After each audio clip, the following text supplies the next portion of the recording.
Ringy dingies. Frank Dello, Stritto, talking about movies. I'm glad I had the right number, Frank. All right. Hey, I was watching Law & Order SVU last night, a repeat.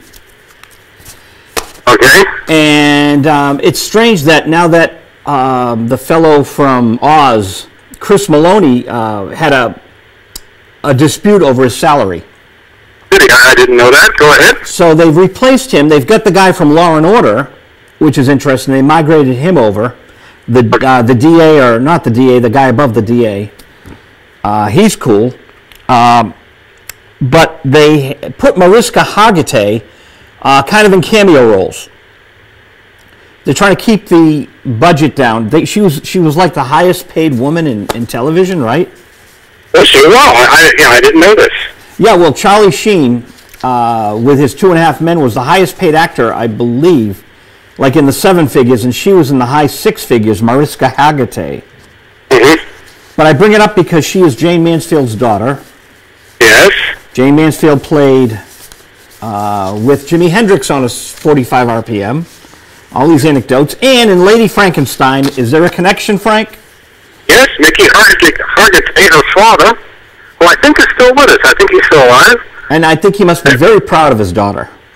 I guess so. And he plays Captain Harris, and he is, I guess, as close to this movie comes to a good guy. So, yes, there is a connection there. So you are right on the money. And, you know, just watching them phase Mariska, it's kind of like they're phasing her in instead of phasing her out. Rather than get rid of the old cast, they want to keep some kind of line there. Continuity.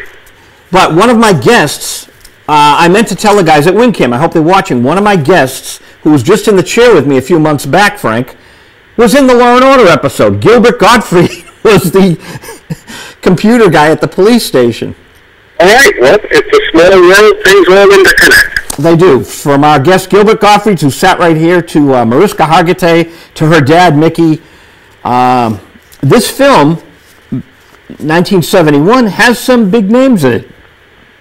Yeah, there's a few names you should, big names are Mickey Hargitay. Is that a big name? That's a name we know. Joseph Cotton. That's what I meant by the big name. Yeah, Joseph Cotton. A lot of these European horror movies that want to get into the American market, they find it worth their while to get a small to medium-sized role for a actor that has got good name recognition. And so Joseph Cotton, who doesn't last through the whole movie, I'm not going to tell any more about the plot, plays Baron Frankenstein. He is the father of the title character, Lady Frankenstein, Tanya Frankenstein. So yes, he's in it, and he was. Actually, we think of him as old in this movie. He was only about midway through his career. His career started with 30 years before, but with Orson Welles and Citizen Kane. But he still had more than 20 years to go before he left us, and he acted up until the end. Another name, Mel Wells is the director. I was going to ask you about that. Have you ever heard of Mel Wells? I know the name, but I don't know anything else. Well, you probably know the name because he plays the store. He is the man that owns the original Little Shop of Horrors. He is Mushkin is the store owner in Little Shop of Horrors. He created that role. No relation to Orson Welles, though. No relation to Orson Welles that I know of.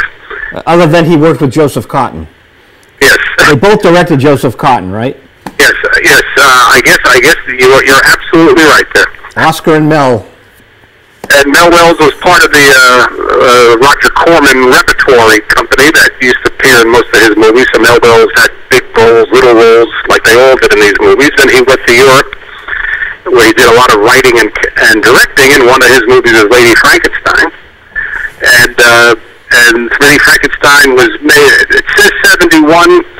I think it was actually filmed in 1970, and that's when a new company that had been started by Roger Corman picked it up, and that was New World. Roger Corman was near the end of his directing career, but he was going into production and distribution. He set up New World Pictures, which became a major independent. And one of the first movies he brought over from Europe was Lady Frankenstein. So I guess the Wells-Corman connection served them both well as it got the American release of this movie. But the name to really watch the movie is the title character, Rosalba Neary, who I'm not sure I've ever seen her in another movie, and I imagine most people haven't, but she really steals the show, and you kind of wish they did a bit more with her character. There's a lot bubbling beneath the surface there. She's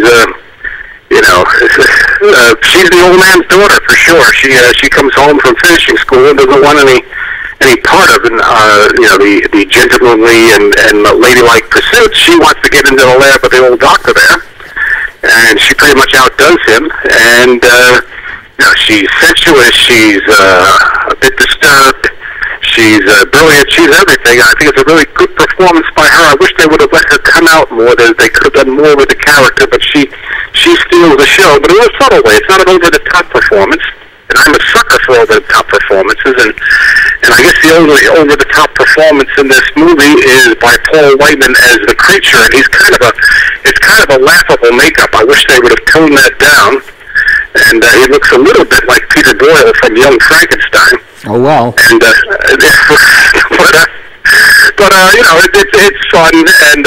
Now, for a girl who went to finishing school, you'd think she could go to refinishing school and work on him a little. Well, she was not interested in him. She had other pursuits. Ah.